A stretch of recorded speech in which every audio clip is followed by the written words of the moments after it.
Tudo bem, pessoal? Boa noite. Começando mais uma live sobre fundos imobiliários e hoje eu quero lembrar a todos vocês aqui que nós temos conteúdo disponível para vocês. Não percam tempo, baixe aqui agora, tá no link da descrição. Vamos lá, falar um pouquinho sobre 2023. Sempre muito difícil falar de futuro, né?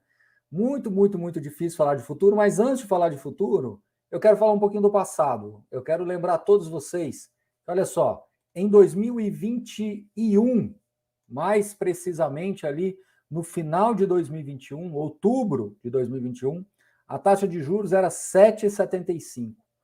No finalzinho de 2021, ela sofreu um ajuste e foi para 9,25, né? Subiu 1,5 ponto percentual.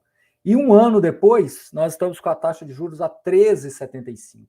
Então, se eu considerar outubro de 2021, um aumento de 7,75 para 13,75.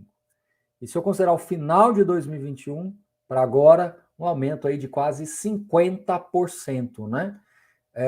Na taxa de juros. Isso fez o quê? Com que os fundos imobiliários, em 2022, ficassem meio lateralizados, né? Como se os rendimentos estivessem anulando o crescimento patrimonial. Dá uma sensação ruim, né? Dá uma sensação de que, até com uma certa impotência, né? Do tipo, será que fundo imobiliário serve para alguma coisa mesmo? Só que a gente tem que lembrar de uma coisa, que num contexto de taxa de juros subindo mais de 50% em um ano, num contexto de você ter juros, inflação superando aí os 10% ao ano, os fundos imobiliários, na minha visão, entregaram ainda muita resiliência em 2022. Então, a palavra de ordem em 2022, na minha opinião, foi resiliência. Conseguiu se segurar mesmo num cenário muito adverso. Quando a gente fala perspectivas para 2023, quando a gente está olhando daqui para frente, é óbvio que é difícil fazer uma previsão dadas as condições macroeconômicas, políticas e fiscais que nós temos no Brasil. Não é óbvio, não é fácil, não é trivial. E por motivos que a gente sabe aí que fogem da nossa capacidade de fazer uma projeção clara e concreta. Uma coisa é você pegar um fundo imobiliário que tem contratos atípicos ou que tem uma base contratual já sólida, ou um fundo de papel que tem uma carteira com um perfil de risco que você conhece, um gestor que você conhece, e fazer uma projeção de rendimentos. Isso é uma coisa. Outra coisa é você conseguir entender o que vai acontecer nos próximos meses, dentro de um contexto macroeconômico, político e fiscal que envolve uma série de variáveis e que isso sim está precificando, por isso que o mercado nesta quase primeira semana, né, amanhã termina a primeira semana, ele ficou completamente sem direção, né? Subiu muito, caiu muito, subiu muito, caiu muito, completamente sem direção, mostrando justamente essas incertezas. Juros futuros praticamente nos mesmos patamares dos juros à vista, mostrando também indefinição. Mas diante de todas essas incertezas, o que nós podemos falar para 2023? Que é uma pergunta que está chegando muito aqui para a gente, né? Então, o que a gente pode falar? Para não falar muito no macro, vamos tentar trazer um pouquinho na perspectiva da seguinte situação. Fundos de papéis. Eu acho que a maior vantagem do fundo de papel hoje é que ele aceita o desaforo pelo desconto que ele tem. Implicitamente, os fundos de papéis estão negociando com taxas reais extremamente atrativas e aceita bastante desaforo por ser um ativo resiliente, e a história já mostrou isso, né? Um ativo que consegue, mesmo em cenários de juros e inflação orbitando fora das metas, entregar um resultado real satisfatório. Então, esse é o primeiro ponto. Os fundos de papéis, na minha opinião, ele já negocia a múltiplos extremamente razoáveis e favoráveis, com uma margem de segurança bastante significativa para um cenário desafiador em 2023. Então, considerando que você vai ter uma inflação acomodada por questões mundiais, né? O Brasil ele está dentro de um contexto e claramente o mundo está em recessão, claramente você tem um mundo desacelerando e isso pressiona bastante, assim, eu diria aqui, não é que facilita, mas talvez inibe que a inflação cresça substancialmente. Pelo menos essa é a visão que eu tenho olhando aí para os próximos meses. E isso vai fazer com que, em algum momento, os juros possam cair. Talvez não na velocidade que a gente gostaria, talvez não na intensidade que a gente gostaria, então nem na velocidade nem na intensidade que a gente gostaria, porém, me parece que a gente não deve ter juros subindo mais 50%, como a gente viu no final de 2021 para cá, como a gente viu ao longo de 2022. Tá? Então, isso não me parece sensato, o juro ir para 20. Não me parece sensato imaginar esse cenário.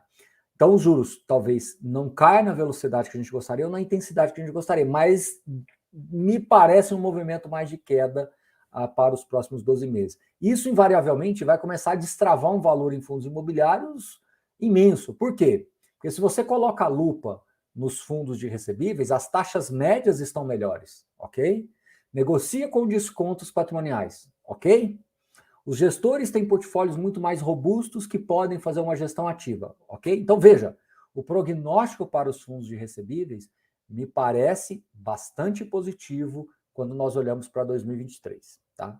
Agora, quando a gente está falando de tijolo, aí depende de caso a caso, né? Então, você, por exemplo, lajes corporativas, embora tenham descontos absurdos, gigantescos de valores patrimoniais, você tem fundos alavancados, você tem fundos em que o gestor não está assim tão disposto a vender os ativos, porque com o nível de desconto patrimonial, honestamente, tem fundos que deveriam ser quase que liquidados, porque é muito mais fácil você vender e devolver o patrimonial para o cotista do que fazer ele carregar 30%, 40%, 50% de desconto patrimonial.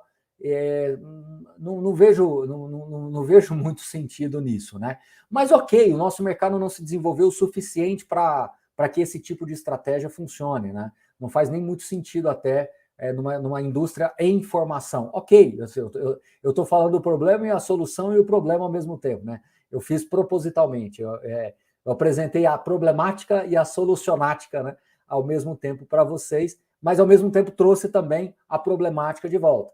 É só para mostrar que o patrimonial é fantástico, é legal você olhar para o patrimonial, se sentir seguro em estar comprando com desconto num fundo de laje, por exemplo, mas, por outro lado, você tem que entender que o gestor não está disposto a liquidar o fundo e talvez a alavancagem possa pesar ainda, de alguma maneira, para o resultado líquido do fundo, não é isso? Então, a laje corporativa é um mercado muito sensível à economia, porque as empresas elas reduzem muito rápido se precisar e elas demoram muito para ampliar. Então, a visão que eu tenho de laje corporativa, historicamente, aqui já estou, né, acompanhando a indústria de fundos imobiliários há muitos anos, a visão que eu tenho é essa: é rápido para piorar e lento para recuperar. Então, laje corporativa sempre tem que ter muito cuidado na escolha dos ativos, na composição da carteira e na estrutura de capital do fundo. Então, acho que ainda continua desafiador para 2023, mesmo sabendo que o mercado está extremamente descontado do ponto de vista patrimonial, tá certo? Bom, quando nós falamos de logística, e aí você tem dois mundos daí no logística. Você tem os fundos que têm imóveis mais novos, os fundos que têm contratos com empresas melhores, fundos que têm posição, ativos em regiões metropolitanas da cidade. A maioria desses fundos estão melhor defendidos, na minha opinião. E mais do que isso, fundos que têm a capacidade de fazer uma gestão ativa, vender ativos com lucro e entregar resultado.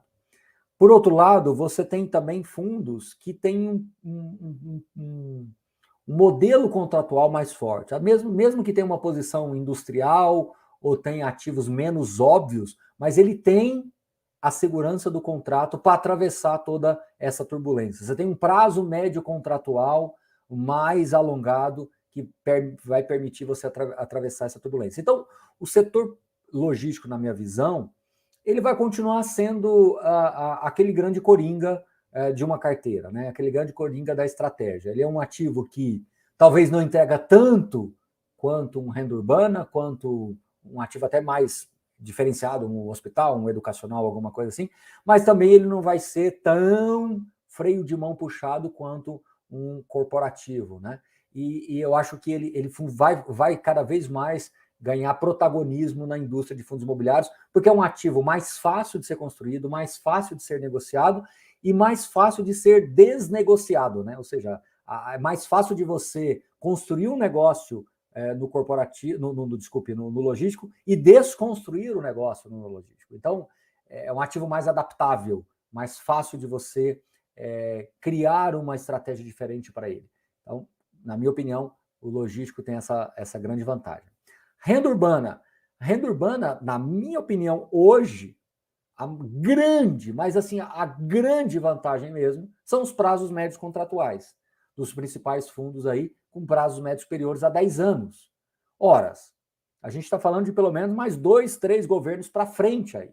Então, eu acho que o renda urbana ele é o grande defensor aí da estabilidade dos rendimentos de uma carteira diversificada. Se você olha os ativos no geral de renda urbana, eles têm contratos muito longos, eles têm ativos que tendem a capturar uma valorização imobiliária, em que o gestor tem mais flexibilidade para comprar e vender, então fica muito mais fácil do gestor criar valor dentro do ativo de renda urbana. Na minha opinião, é o ativo mais tangível para o investidor do ponto de vista de resultados imobiliários. Ele é o que mais se aproxima daquilo que é o dia a dia de alguém que gosta de investir no mercado imobiliário real ou direto, se é que eu posso falar assim, tá?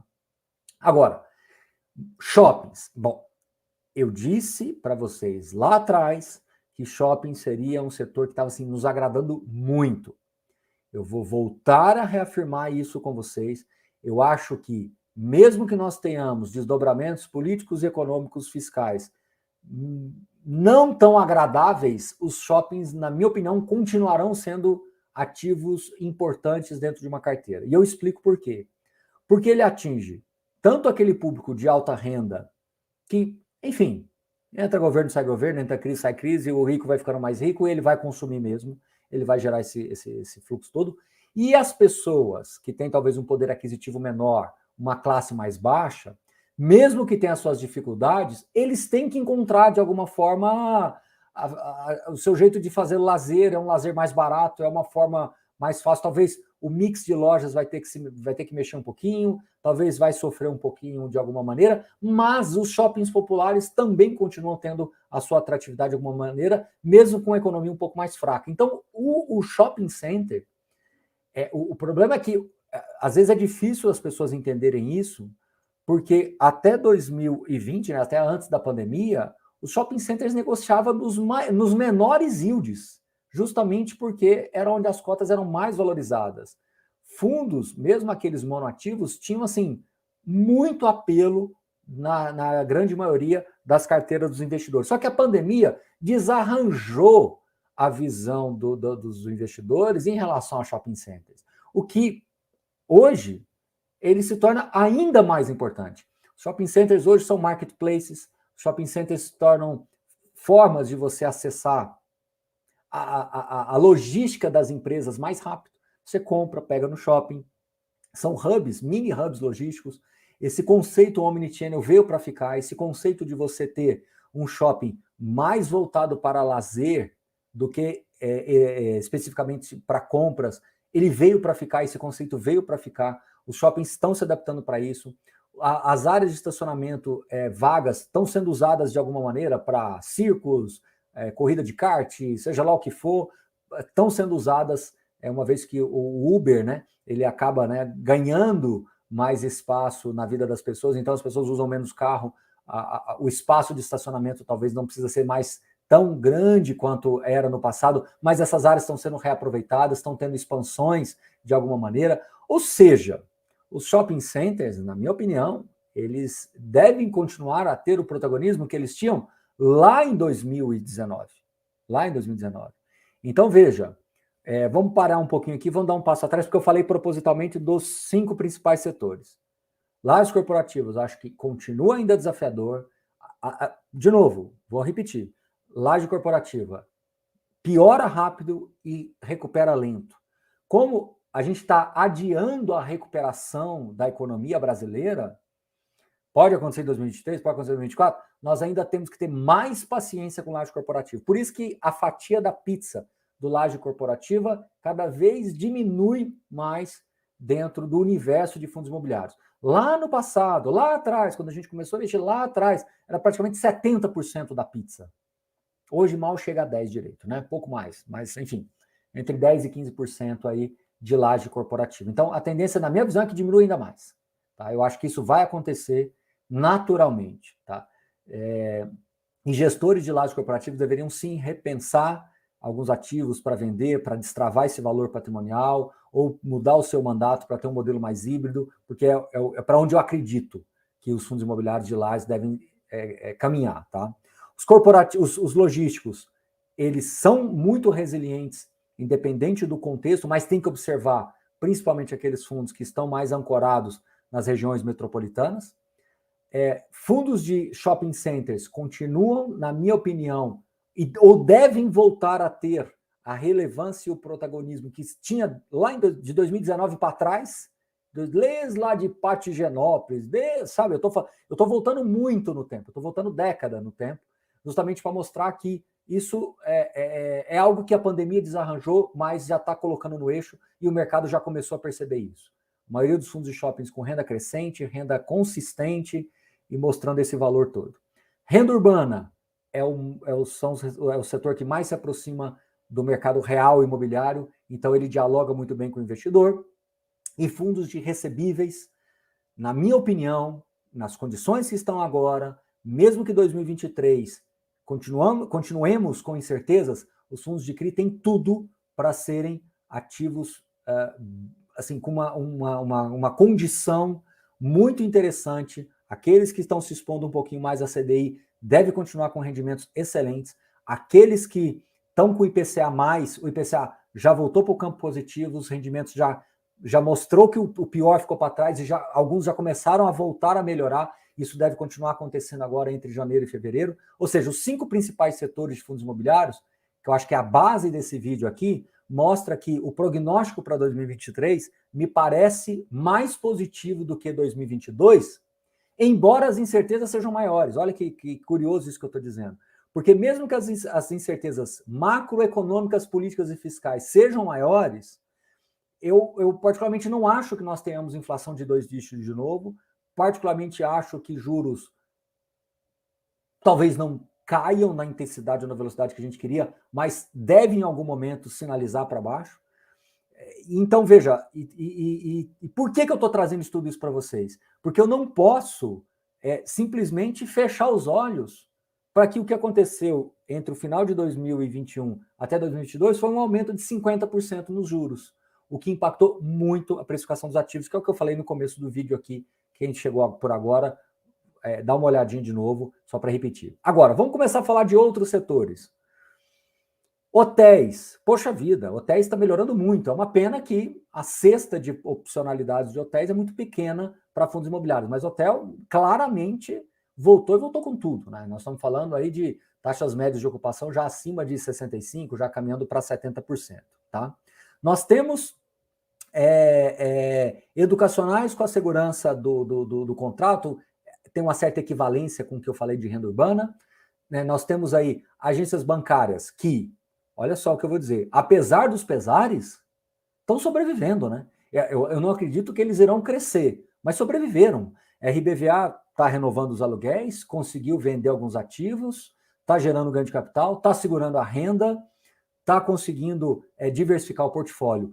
BBPO, com todo o diz que me disse, com toda a dificuldade, de alguma maneira conseguiu renovar. Tá bom, Baroni, mas em condições muito piores do que a gente gostaria, em condições que poderiam realmente repor efetivamente a inflação, e ele acabou dando 5 passos para trás para tentar andar para frente de novo. Ok, tudo isso eu concordo. Mas estão sobrevivendo. Então, gente, eu vou voltar a repetir. Quem é investidor de fundo imobiliário? Quem é investidor de fundo imobiliário não deve ter na cabeça a palavra alta rentabilidade, alto retorno. Deve ter na cabeça a palavra resiliência. Fundo imobiliário está se mostrando cada vez mais resiliente. Os juros médios no Brasil, um pouco acima de 9% nos últimos 10 anos, e os fundos imobiliários ainda conseguiram entregar um resultado um pouco acima. Assim, estou falando de média, tá? Falando de média. Se você colocar alguns fundos que você teve um pouco mais de critério de escolha, eles ficam acima da média. Então, veja como tudo isso pesa na decisão de investimento de cada um. E nós não podemos esquecer também que em 2019, o fundo imobiliário valorizou 35%. Aí a pandemia desarranjou todo, teve a pandemia, teve depois segunda onda, depois você teve o aumento dos juros, você teve a tentativa de tributação. Então, assim, veja que em 3 anos aconteceu muita coisa dentro desse universo todo de fundos imobiliários. Agora, se depois vocês quiserem que eu fale algum outro setor, eu falo aí para vocês. Com relação à tributação, né? Gente, essa é uma variável que eu já falei e vou voltar a repetir. Possível é? Possível é. Provável é? Eu acho que hoje é menos provável do que era em 2021. Eu já falei e vou repetir muito rapidamente. Porque hoje nós temos uma proteção, vamos falar, um escudo de proteção a mais, que são os fiagros. Então eu acredito, fiagro tem tudo, né? Até saindo reportagens, eu acho que ontem ou hoje, mostrando a capacidade, né, bilionária que os fiagros podem atingir. Então eu não acredito que tributar o fundo imobiliário, consequentemente o fiagro, que está no mesmo arcabouço de legislação do ponto de vista de isenção, faria algum sentido, tá? Essa é a minha opinião, tá? Então, é isso que eu vejo, tá? Bom, tem mais algum aqui? Então, pessoal, eu não falo de infraestrutura, eu não falo de fiagro especificamente, eu falei aqui só do ponto de vista de... Então, eu não acompanho fundo de infraestrutura, sei que alguém está perguntando aí, tá certo? Bom, alguém tinha me mandado também para falar o seguinte, Baroni, será que ações devem entregar mais resultado em 2023 do que fundo imobiliário? Olha, eu acho que o mercado de ações, a dispersão dele é muito maior. Quem é muito bom em selecionar ações, precisa entender que o fundo imobiliário pode estar presente na carteira como uma maneira de fazer uma renda base ali para ele, tá? Se você é muito bom em ações, se você tem uma capacidade muito grande de selecionar ativos, você talvez vai se sentir mais confortável com as ações. Mas você tem que ser, olha só, o seu ciclo de competência tem que ser muito maior, você tem que ter muito mais capacidade analítica, tem que ter mais capacidade de selecionar bem, porque a dispersão é muito grande. Tem ações que vão muito mal, que caem 80%, 90%, e tem ações que sobem 1000%. Eu sei que nem todo mundo aqui vai escolher só as que sobem 1000%, mas o problema é que você, escolhendo as que sobem e muitas das que caem, você acaba ficando... Por isso que o IBOV sempre foi um índice ruim de você metrificar, né? Ok. Já quando a gente fala de fundo imobiliário, a expectativa... Assim, as pessoas ainda ficam insistindo de que o fundo imobiliário foi feito para ganhar das ações. Não. O fundo imobiliário foi feito para ser mais resiliente do ponto de vista de proteção de patrimônio e geração de renda. E você pode usar o fundo as ações para potencializar o seu patrimônio. Tudo bem. Mas isso vai depender muito do seu ciclo de competência. Então, essa insistência da comparação, ela é completamente desnecessária, vazia e sem sentido. A outra pergunta que me fizeram também é o seguinte, poxa, Baroni, mas com 13,75 eu consegui um CDB de um banco, eu consegui um LCI, uma LCA? Claro, é excelente. Não dá para concorrer com isso. Não dá para concorrer. Não dá. Eu estaria sendo aqui ingênuo e primário se eu virar para você e falar que esse fundo imobiliário aqui de tijolo vai dar muito mais do que... Não vai dar mais do que isso. Só que aí você tem que olhar o horizonte de investimento. Então, o que você se propôs? Você se propôs a ter X% em fundos imobiliários, você tem que entender que, mesmo com todo esse andar de lado que a gente viu nesses últimos meses, isso está acruando para dentro da possibilidade de retorno total. Então, em algum momento, se você imaginar que juros caem, inflação já acomodando e continue acomodada, isso destrava um valor muito grande para a carteira sua de fundos imobiliários, isso tende a te entregar um resultado total bem interessante. E aí eu tenho que voltar na comparação. Desculpe, mas é uma comparação necessária. Por isso que o IFIX ele anda muito parecido com o IDIV, que são as empresas de dividendos. Porque as empresas de dividendos são empresas mais maduras, são empresas mais previsíveis, são empresas onde a capacidade de crescimento é mais limitada. É o que tem a ver com o fundo imobiliário. O grande problema aqui no Brasil, historicamente, você você tem resultados melhores para esse tipo de empresa. E as empresas de crescimento tendem a ter mais dificuldade, porque o Brasil é um país que tem muitas incertezas entre governos, entre anos, entre políticas específicas, entre matrizes econômicas colocadas, e isso faz com que as empresas tenham mais dificuldade de crescer. Então, as empresas mais maduras tendem a entregar resultados mais consistentes, o que tem tudo a ver com o fundo imobiliário, correto?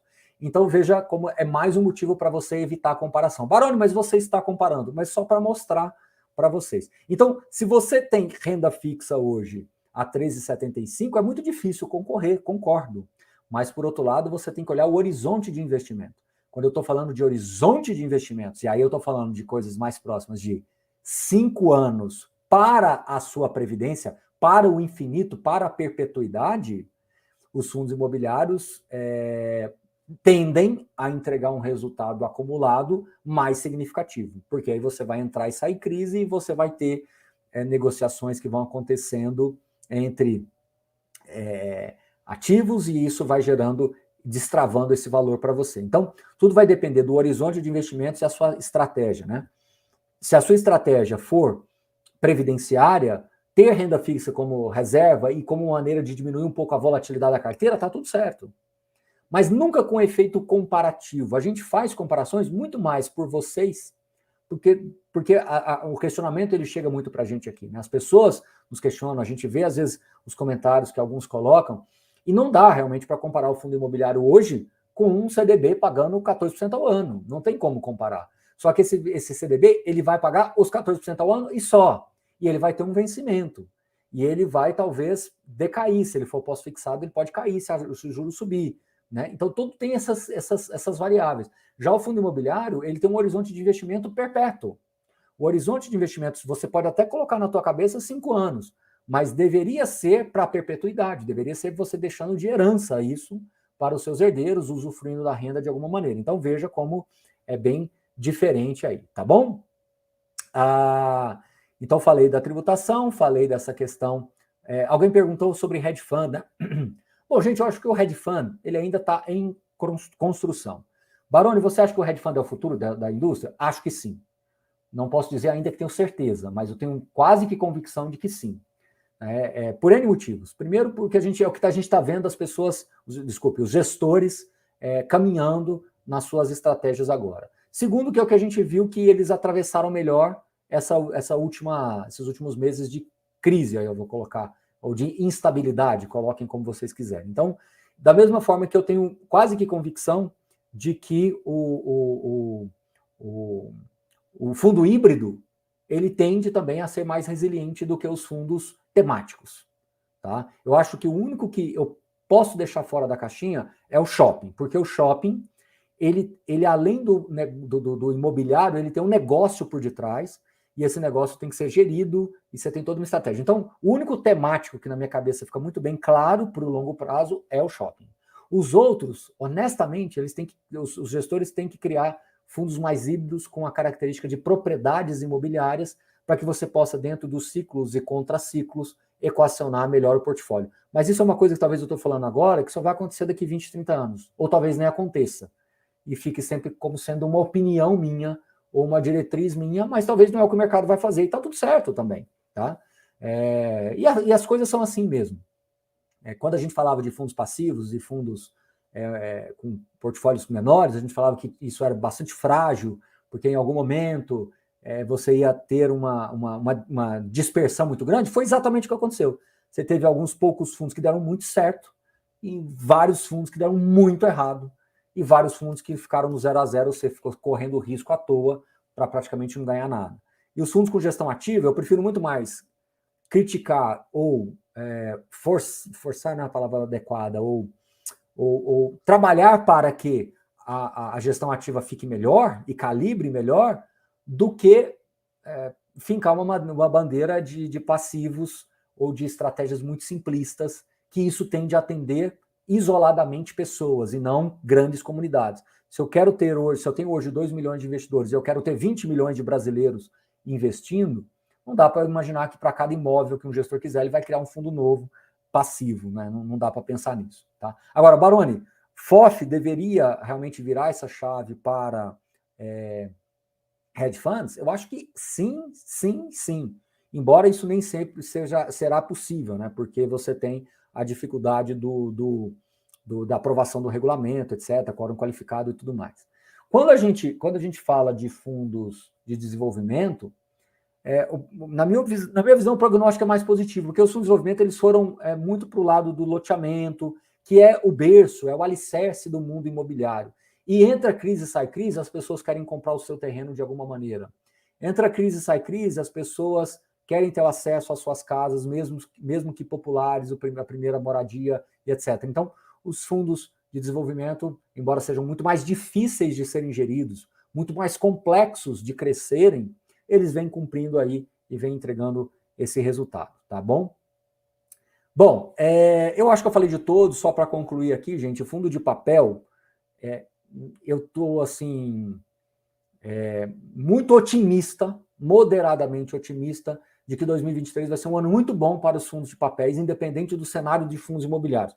É uma coisa meio contraintuitivo que eu vou dizer, mas aí a gente vai tentar separar esses dois mundos aí.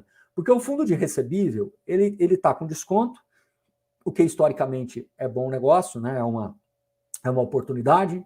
Ele está com uma marcação a mercado, na minha visão, equivocada, porque tem fundos de papéis que comparam cotas de outros fundos que estão com essa queda. Tem fundos de papéis cujo administrador mudou a marcação desses ativos e pelo fato da taxa de juros terem subido muito, esses preços foram para baixo. Então você tem um desconto patrimonial e ainda tem um valor patrimonial que, na minha visão, está no preço errado. Claro que eu não estou falando de coisa de R$30 por cota. Estou falando de coisa de R$4, R$5 por cota. Né? A cada variação aí de 1 ponto percentual numa NTNB longa, você ganha quase R$5 de valorização patrimonial no fundo de CRI. Não sei se você acompanhou o meu raciocínio, mas vamos supor, se a NTNB hoje está a inflação mais 6, e o VP do fundo imobiliário está 90, aqui eu estou fazendo uma conta bem grosseira, bem grosseira mesmo, é só para vocês terem uma dimensão. Se o IPCA mais cai para 5, né, você tende a ter mais ou menos aí de R$4 a R$5 de valorização patrimonial só pela remarcação contábil desses ativos de administrador. Então você tem essas duas condições que eu falei. Você tem uma outra condição que a inflação virou para cima. A inflação virou para cima, ela não deve ficar elevadíssima, como a gente viu entre 2021 e 2022, mas também não tão negativa, não tão baixa como a gente viu no segundo semestre do ano passado, né?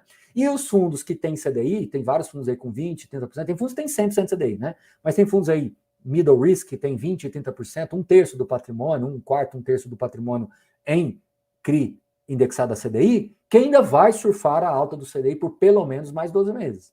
Né? Não vejo os juros caindo para baixo de 10% aí pelos próximos 12 meses, independente do cenário que tiver, né? Positivo ou negativo aí, ou, aliás, tanto positivo quanto mediano, não vejo caindo abaixo. Se for negativo, aí é outra história, né? Aí pode piorar o cenário de juros, tá? Então é isso, pessoal. Espero que o vídeo tenha sido útil para você. É muito difícil falar de perspectivas para 2023, assim, para um ano, né? Em que nós estamos diante de muitas variáveis e muitas incertezas, né? Então, talvez a pior de todas as incertezas seja a questão da tributação, embora eu acho possível, mas menos provável. Mas tirando essa, meu prognóstico é que nós não tenhamos uma curva tão acentuada de juros, tão capaz assim de impactar a precificação dos ativos. Isso é o que eu vejo. Por outro lado, nós temos que os rendimentos que estão sendo distribuídos, na média pelos fundos imobiliários, estão muito estáveis e têm uma certa previsibilidade, principalmente os fundos que têm um prazo médio contratual superior aí a 4, 5 anos. A gente sempre coloca isso para vocês nos nossos radares lá, para que é uma informação relevante. Se você tem um fundo que tem 70% dos contratos que vai vencer entre 2023 e 2024, não quer dizer que isso é um problema, mas isso é potencialmente um risco, né? Agora, quando você tem um fundo que tem um prazo médio contratual de 10 anos, os primeiros contratos são lá em 2025, 2026, você tem muito mais carrego aí, você tem muito mais... mas a empresa pode quebrar, pode romper o contrato. Não, tudo isso pode acontecer, isso faz parte do risco do negócio. Mas você tem uma camada de segurança, uma proteção aí adicional, tá bom? Então, é isso, tá certo? Espero que vocês tenham gostado do vídeo. É difícil fazer o vídeo, tá? Não pense vocês que é fácil fazer um vídeo, porque é um conjunto de variáveis, é um cardápio de variáveis muito vasto, e a gente tentar colocar tudo isso em perspectiva para vocês é bem interessante. Bom, só para concluir, alguém perguntou aqui dos fundos agro. Nós temos que dividir os fundos agros em 2 modelos. Fundos agro logístico, eu acho que esses é o que é, né? Assim, você tem um contrato ali sendo cumprido, mas eu vou voltar a repetir isso. Me preocupa o valor residual desses ativos. O que é valor residual? Por mais que a gente saiba dos riscos, por exemplo, de uma laje corporativa, quando termina o contrato, mesmo que o ativo fique vago, eu sei o valor dele, está lá. É aquilo, é o que é aquilo. Quando você fala de agro, você tem que lembrar que o valor residual desses ativos, para mim, é uma incógnita. E eu não penso sozinho. Talvez eu tenha um pouco mais de assim, liberdade de falar isso com vocês, mas eu já conversei com outras pessoas também, assim, no mercado em geral, e eles também têm essa dificuldade de falar que não sabem. Eu estou falando para vocês que eu não sei. Eu não tenho nenhuma preocupação em falar para vocês. Qual é o valor residual de um ativo imobiliário agro? Quando ele terminar um agrologístico lá, um silo, uma sementeira, quando terminar o contrato, quanto ele vale? Tá? Quanto vale um supermercado locado para uma rede varejista? Quanto vale uma loja de construção para uma rede varejista que está dentro da cidade ou está sendo abraçada pela cidade? Aquilo ali é mais tangível para mim, o valor residual disso. Quando terminar o contrato, mesmo que não se renove, eu consigo dimensionar pelo menos pelo valor do terreno. Quando eu estou falando de um agrologístico, em alguma matrícula desmembrada dentro de uma fazenda, por exemplo, é mais difícil. Então, esse é o primeiro ponto. Isso vale também para fazendas, etc. Bom, aí já é uma outra história, porque muitos desses fundos, e aí é onde eu quero chegar, o agro acabou indo muito para o crédito. E muitos supostos fundos de tijolos, né, ou de renda de agro, eles acabaram ficando meio que assim, essa palavra, bom, a palavra não é mais adequada, mas seria assim uma forma de você fazer um fundo de crédito com a cara, né, com um jeitão de renda. Né? Assim, existe eu não queria usar essa palavra, meio mascarado. Eu não queria usar essa palavra, mas não estou conseguindo encontrar outra palavra melhor aqui. Então, como é ao vivo, né, não tem como editar, vamos lá. Então é mais ou menos isso, é muito fundo que parece ser de renda, mas ele está mascarado de crédito. Então, eu acho que os fundos agro de crédito vão continuar crescendo e tem muito para crescer. Principalmente porque você tem um mercado ainda para ser explorado e você tem empresas que vão buscar esse crédito, tem disposição e tem apetite para pagar um CDI mais alguma coisa, que seja CDI mais 2, CDI mais 3, isso tende ainda a entregar um resultado para o cotista muito significativo. Tá? Então, assim, é só para deixar isso na perspectiva para vocês. Porque quando fala agro, na minha cabeça, tem que dividir nesses 2 mundos.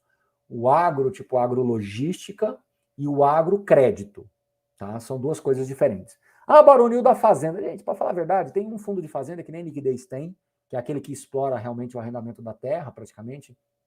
Mas o yield é muito baixo, acaba que não tem muito apetite assim do grande público, mas é outra cabeça, né? Outra configuração. E a grande maioria acabou sendo fundos de crédito. Então, o agro, por incrível que pareça, ele nasceu ao contrário do fundo imobiliário. Né? O agro, ele nasce invertido. Porque quando o imobiliário nasceu, ele nasceu no tijolo, e o crédito foi aparecer muitos anos depois. E se você voltar 10 anos atrás, nem tinha fundo de CRI direito, tinha meia dúzia e representava 3% do IFIX. Hoje ele representa 40% do IFIX e tem um cardápio gigantesco de tudo quanto é jeito, né? Então, é isso, tá bom? Bom, pessoal, acho que ficamos por aqui. Eu queria fazer um videozinho de meia hora, acabei fazendo um pouquinho maior.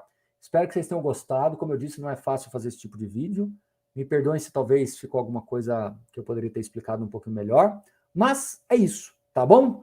Um grande abraço a todos vocês, um bom restinho de semana e até a semana que vem. Um abraço, valeu, tchau, tchau.